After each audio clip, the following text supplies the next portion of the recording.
आणि म्हणून म्हणटा भारतीय जनता पक्ष हो एक नीतिमत्तेचो पक्ष आसा. आमचे माननीय अध्यक्ष श्री दामू नाईक आसत किंवा आमचे बाकीचे ऑफिस बेरर आसत, हे पक्षक्रमा खातीर खूब झडटात. आमच्या कार्यकर्त्यांक लागून आज आमच्या हांगा सरकार आसा. आणि म्हाका दिसता की आज ह्या तरेचे जे 100 कोटी खंयच्या तरी सेक्युलर पक्षाक लागून दवरल्या, आमकां गरज ना. खंयच्याच मतदारसंघात आमकां गरज ना. आमच्या प्रत्येक मतदारसंघात कार्यकर्ते आसात आणि आम्ही प्रत्येक मतदारसंघात आमच्या कार्यकर्त्यांक जर हेच 100 कोटी जर म्हणटात, आम्ही धरून चलया 100 कोटी. आमकां 100 कोटी कित्याक म्हणपाक जाय 8 मतदारसंघाक लागून? एक सिंपल लॉजीक आसा.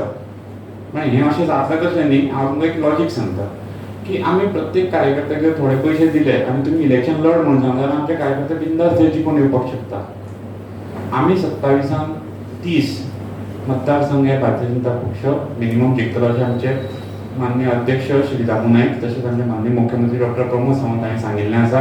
नक्कीच भारतीय जनता पक्ष 2027 30+ सीट्स निवडून बहुमतान जिखतलो ह्या गोंयांत आनी परत एकदां भाजप सरकार जातलें.